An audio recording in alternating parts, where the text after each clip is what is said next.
They say all roads lead to Rome. But what if I told you those roads don't just lead through history? They lead straight into the foundations of our modern world? 2,000 years ago, Rome wasn't just a city. It was an idea, an unstoppable machine of ambition, order, and control. It built empires, defined laws, and shaped civilizations that hadn't even been imagined yet. But behind the shimmering marble, the epic battles, and the stories of gods and emperors, there was something far more powerful: the economy. The unseen force that held together the most influential empire on earth. Until it didn't. Because Rome didn't just rise through strength, it rose through systems. Trade routes that crossed deserts, tax systems that funded armies, and infrastructures that connected millions of people across continents. Yet the same systems that made Rome powerful also planted the seeds of its own downfall. What's truly fascinating is that the economy that once ruled the ancient world, built on agriculture, slavery, and silver coins, now echoes in the way we live today. Our banks, our governments, our corporations, even the architecture of our financial power, all whisper the same story, a story that began under the shadow of the Roman Colosseum. But here's the twist. While the Roman Empire looked invincible, its economic structure was far more fragile than it seemed. It was an empire addicted to conquest, dependent on expansion, on taking more land, more labor, more wealth, just to keep itself alive. And when the expansion stopped, the economy began to collapse under its own weight. Inflation soared, trade declined, and the golden age began to crack. Sound familiar? Because if you look closely enough, you'll see shades of that same story in our own modern economies.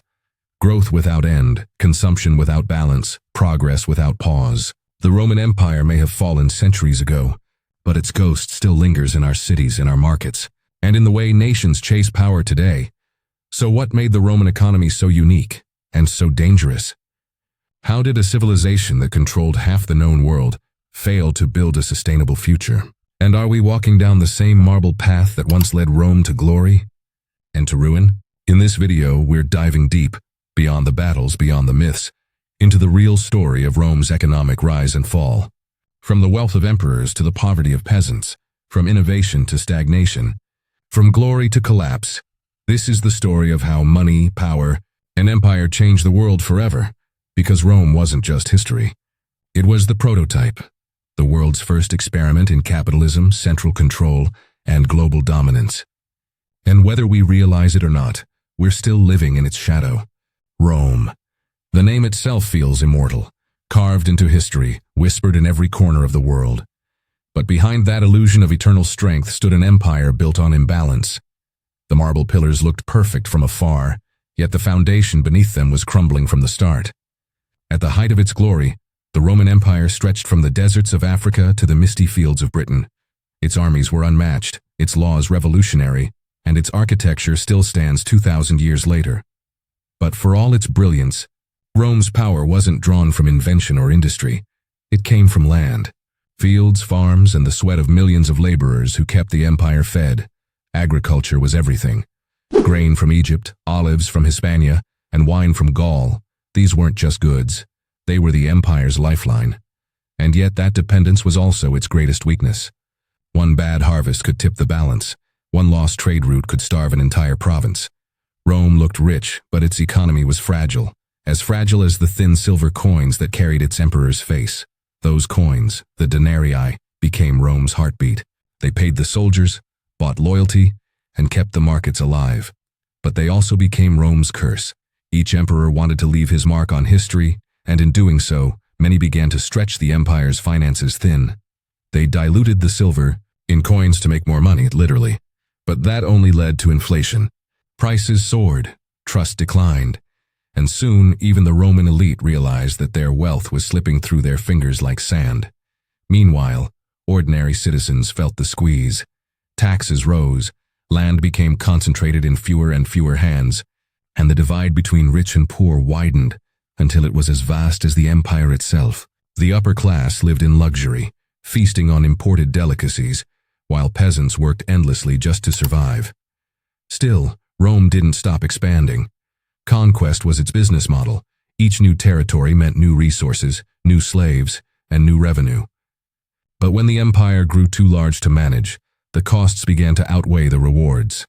Defending its borders drained the treasury, and maintaining the illusion of strength became more expensive than strength itself. From the outside, Rome looked eternal. Inside, it was running on borrowed time. Every feast, every victory parade, every monument was funded by a system that could no longer sustain itself. The empire wasn't powered by innovation, it was powered by inertia, and that's where the cracks began to show. Because while Rome was the center of the ancient world, it failed to adapt to change. It conquered, it consumed, it controlled, but it never truly learned how to evolve. And in that failure, it left behind the first great economic warning in human history that no empire, no matter how powerful, can outlast its own imbalance. Rome's greatness wasn't born overnight. It was built piece by piece, like the stones of its mighty roads, the arteries that connected the empire's heart to its farthest edges. Those roads carried armies, merchants, and ideas. They were the physical symbol of Roman order, proof that a single system could rule across continents. But behind that order was something far more fragile, an economy held together by people who had no freedom at all. Slavery was the machinery of the Roman economy. It powered the farms, the mines, the construction sites, even the households of the elite. Billions of enslaved people formed the silent backbone of Rome's wealth. They plowed the fields, extracted gold, built aqueducts, and even managed businesses for their masters. The productivity of the few came from the suffering of the many. For a time, this system worked. Cheap labor kept the empire running efficiently, and expansion brought in a constant flow of new slaves. Every victory meant more hands to work the fields, more bodies to build the monuments. But as conquest slowed, the supply of new slaves declined, and suddenly, the empire's economic engine began to sputter. Without new territories to conquer, Rome had to rely on its existing population to keep producing the same output. Yet there was no incentive for innovation. Why invent new tools when human labor was so abundant? Why develop machinery when manpower was free? This complacency became a curse. While the Romans built incredible feats of engineering, aqueducts, roads, and temples, they failed to invest in industrial progress. Their brilliance stopped at architecture. Their imagination never reached the workshop. And so, when the world began to change, Rome didn't. It stood still, trapped in its own system of luxury and labor. The empire could command legions, but not creativity. It could conquer nations, but not complacency. Meanwhile, its currency continued to weaken. Each new emperor needed money to fund wars and win loyalty. The easy solution: mint more coins. But as the silver content dropped, faith in money eroded. Markets became unstable. Barter returned. The very concept of Roman order, built on trade and taxation, began to fracture. Still, Rome marched on. Bureaucrats counted grain, soldiers guarded borders, and citizens paid taxes to maintain the illusion of stability. The empire was like a grand machine still moving, even as its gears began to grind and crack. And in that grinding, something important was lost: the belief that Rome could change. It was an empire obsessed with preservation, not progress. Its success had become its prison. When an economy relies only on expansion, it's doomed to collapse when growth stops. And for Rome, the day it stopped growing was the day it began to fall. Because the machinery of empire, once unstoppable, had begun to rust. Power was Rome's obsession, its lifeblood and its undoing. From Julius Caesar's ambition to the towering might of Augustus, every emperor wanted more. More territory, more glory, more gold. But with every conquest came a hidden cost, one that the empire didn't realize it was paying until it was far too late. The Roman economy thrived on expansion. Every new land meant more taxes, more trade, and more tribute. The spoils of war filled the empire's coffers and financed its breathtaking monuments. The Colosseum, the temples, the lavish villas, all of it stood as proof of a system addicted to conquest. But conquest is not a sustainable business model. It's like living off borrowed time. Every victory demanded another, and when the victories stopped, so did the wealth. By the 2nd century, Rome's appetite had outgrown its resources. The empire stretched from the Atlantic to the Euphrates, and holding it together became a financial nightmare. Defending borders, maintaining roads, and feeding armies required enormous sums. The taxes that once funded expansion now barely kept the machine running. Soldiers who once fought for glory now fought for pay, and when the pay failed, loyalty vanished. Emperors faced a dilemma: raise taxes and anger the people, or debase the currency and risk collapse. Most chose the latter. Silver coins were replaced with cheaper alloys, and inflation soared. Merchants stopped trusting imperial money. In markets from Gaul to Judea, people began hoarding real goods instead of coins. The economy, once Rome's greatest tool of power, was losing its value. Meanwhile, the gap between rich and poor became a canyon. The elite still dined on imported delicacies, while farmers and workers faced crushing poverty. Slaves continued to toil for the wealthy few, but even their labor couldn't offset the empire's growing inefficiency. Rome's social fabric began to tear. Bread and circuses kept the masses distracted, but not forever. Beneath the entertainment and grandeur was a population exhausted by taxes, war, and inequality. And yet, even as the empire bled resources, it refused to change. Rome didn't adapt its systems. It simply demanded more from them. Bureaucracy grew thicker. Corruption spread faster. The ruling class treated the empire as a personal treasury rather than a shared civilization.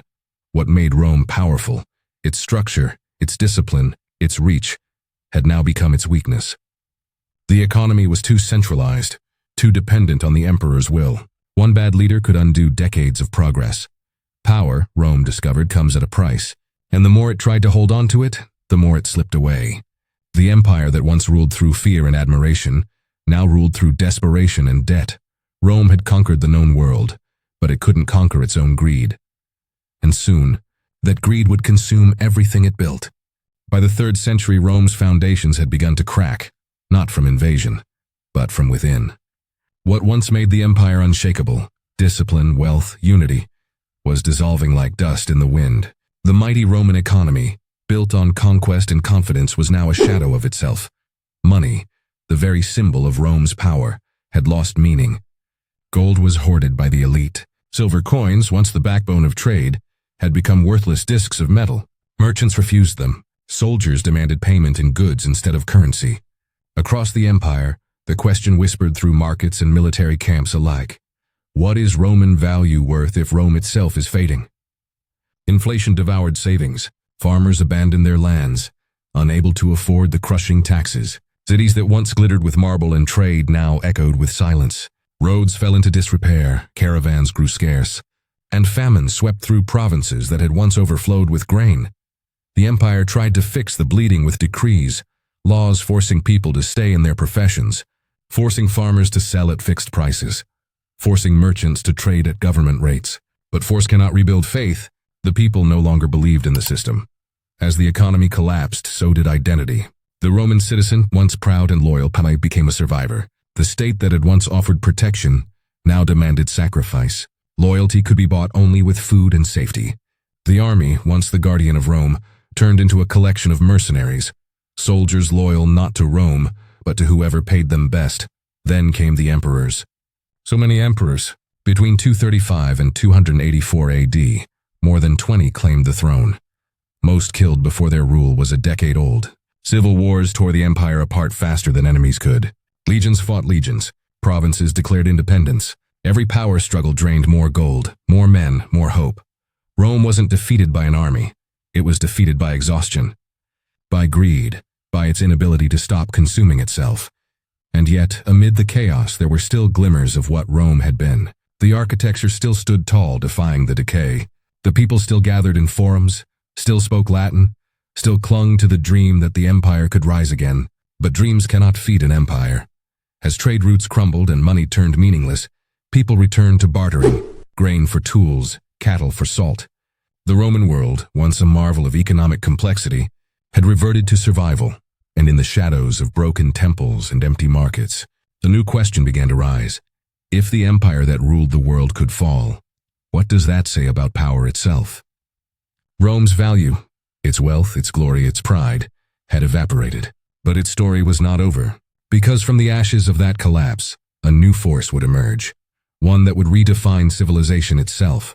The world was ready for its next empire. When Rome finally fell, it didn't happen with an explosion. It ended with silence. No single moment marked its death. Instead, the empire faded like the last ember of a dying fire, glowing faintly before turning to ash. But that ash would become the soil from which the modern world would grow. The collapse of Rome wasn't just the end of an empire. It was the beginning of a transformation. What followed was chaos, yes, invasions, migrations, and centuries of instability. But hidden within that darkness was something extraordinary: rebirth. For centuries, Rome had been the heart of global trade, a machine that connected people through roads, laws, and coins.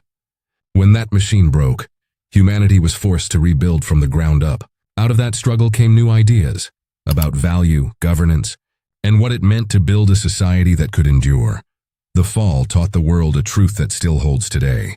No economy, no matter how mighty, is immune to greed, imbalance, and arrogance. Rome thought itself eternal. It believed its systems could never fail. But the same forces that made it great, ambition, conquest, wealth, also tore it apart. Yet from that destruction came inspiration. Europe, fractured and struggling, began to adapt. Kings and kingdoms learned from Rome's mistakes.